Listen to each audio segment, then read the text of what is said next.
ఆ ఇష్యూ కింద first issue కింద టేకప్ చేయండి. ఇది డిమాండ్ అనుకోండి, రిక్వెస్ట్ అనుకోండి. అక్కడికి వెళ్ళి ఒక మీటింగ్ పెట్టండి, ఫస్ట్ దాన్ని టేకప్ చేయండి. టేకప్ చేసి మిగతా విషయాల మీద ఫైట్ చేసే ప్రయత్నం చేయండి. సో ఏదో ఒకటి పబ్లిక్కి అల్టిమేట్గా మీరు తెలంగాణలో చూడండి, అందరు ఎమ్మెల్యేలైనా ఎమ్మెల్సీలైనా లేకపోతే ఎంతో కొంత ఐడెంటిటీ వచ్చిన మాలాంటి వాళ్ళకు కూడా ఇష్యూస్ మీద పోరాడిన వాళ్ళకే, ప్రజల పక్షాన నిలబడ్డ వాళ్ళకే ఖచ్చితంగా ఒక ఐడెంటిటీ, ఒక గుర్తింపు అనేది వస్తుంది. సో ఈ అన్ని రాజకీయ పార్టీలు కేవలం పార్టీలుగా రిజిస్టర్ అయిన పార్టీలుగా ఉండొద్దు అని అంటే, మీరు ప్రజల పక్షాన నిలబడి ఒక 6 నెలలు 1 year ఒక టార్గెట్ పెట్టుకొని మీరు ప్రజల్లో ఉండండి. ఎందుకు రిజల్ట్ రాదో మీరు చూడండి. 100కు 100%, 200% రిజల్ట్ వస్తుంది. విషయం ఏంటంటే అవతలివాడు చేసే రాజకీయాలని, కుట్రలని తట్టుకోలేక మనం కొంత ముందడుగు వేయలేకపోతున్నాం. ఖచ్చితంగా డబ్బులు కావాల్సిందే. డబ్బులు ఎందుకు?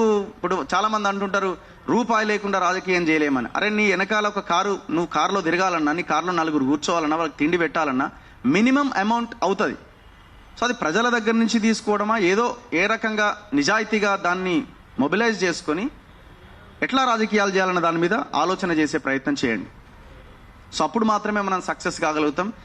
ఈ 10లో ఒకటి తీసినా పర్లేదు, భూమి అన్న అంశాన్ని ప్రధానంగా చేర్చండి. లేదు 11వదైనా యాడ్ చేయండి. ఇది చాలా ఇంపార్టెంట్ ఇది. సో తెలంగాణలో ప్రత్యామ్నాయం ఎందుకు అంటే, ఇప్పుడున్న ఏ పార్టీ కూడా సరైన దిశలో ముందుకెళ్ళట్లేదు. ముందుకెళ్ళకపోవడం కాదు, కలిసిపోయి పనిచేస్తున్నాయి. ఎంత దారుణం అసలు! ఐడియాలజీ గురించి మాట్లాడే పార్టీలు, సిద్ధాంతం గురించి మాట్లాడే పార్టీలు, బీజేపీ కాంగ్రెస్ ఒక్కటవడం ఏంటండి? ఎంత దారుణమైన విషయం ఇది! భారతీయ జనతా పార్టీ కాంగ్రెస్ ఒకటైంది. ఒకటవడం వల్ల ఒక జిల్లాని తిట్టుకుంటున్నారు ఆ నాయకులు. ఎట్లా ఒకటైరు మీరని. చివరికి అది మన మీద కూడా వచ్చింది. ఎట్లా ఈ వ్యవహారం అని మనం క్వశ్చన్ చేస్తే, మన వర్గాలకు చెందిన బండి సంజయ్ కేంద్ర మంత్రి నా మీద దుష్ప్రచారం చేసే ప్రయత్నం చేస్తున్నాడు. ఎక్కడున్నాం మనం? నువ్వు నీ తప్పును సరిదిద్దుకొని అడుగు ముందుకేయాల్సిన వాడివి, మాలాంటి వాళ్ళు మాట్లాడిన దాన్ని ఉపయోగించుకున్న వాడి చివరికి మా మీదనే యుద్ధం ప్రకటిస్తున్నావు. సో అందుకే మనోడెవడు అవతలోడెవడు. ఇప్పుడు ఆయా పార్టీలో ఉన్న బీసీలందరూ మన వాళ్ళే, ఆయా పార్టీలో ఉన్న ఎస్సీలందరూ, ఎస్సీ నాయకుల గురించి చెప్తున్నా, నాయకులందరూ మన వాళ్ళే, ఆయా పార్టీలో ఉన్న ఎస్టీ నాయకులందరూ మన వాళ్ళే అనుకుంటే పొరపాటు.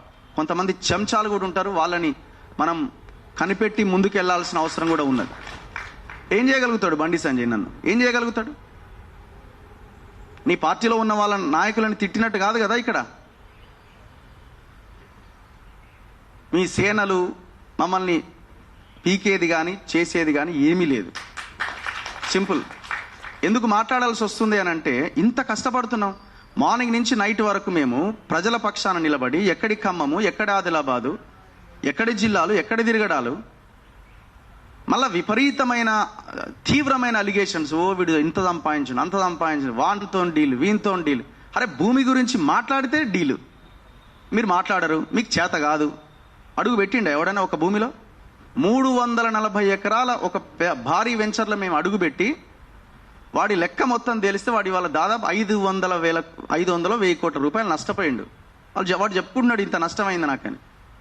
వాడు నష్టం కావాలని కాదు, కానీ ఆ భూమి దాదాపు ఒక 30 ఎకరాల అసైన్డ్ ల్యాండ్, 30 ఎకరాలు ఇంటూ 40 కోట్లు వేసుకున్నా అది వాళ్ళ గవర్నమెంట్కి మిగిలింది. అక్కడ వెళ్ళి ఎంఆర్ఓ ఇది అసైన్డ్ ల్యాండ్ అని ప్రకటించండి. ఇది మా సక్సెస్. ఏ దాని మీద మేము ఆపలేదే, ఏ ఒక్క వీడియో డిలీట్ చేయలేదే. ఇంత ట్రాన్స్పరెంట్గా పనిచేసిన తర్వాత కూడా ఇన్ని రకాల ఆరోపణలు వస్తున్నాయి. అయినా భయపడేదే లేదు. సిస్టమ్ అట్లున్నది. అన్నింటిని ఎదుర్కోవాల్సిందే, అడుగు ముందుకేయాల్సిందే. ఎన్ని అలిగేషన్స్ పెట్టినా, ఎంత చేసినా ఈ పోరాటాన్ని మాత్రం వదలదు. ఆ దిశగా మనం ఫైట్ చేస్తేనే ఇగో ఈ కూటమైనా ఇంకోటైనా మనం ఒక ప్రత్యామ్నాయ శక్తిగా ఎదగడానికి అవకాశం ఉంటుంది. సో దయచేసి ఆలోచించాలని కోరుకుంటున్నాం. నాకు అవకాశం ఇచ్చిన పెద్దలందరికీ ప్రత్యేకంగా ధన్యవాదాలు.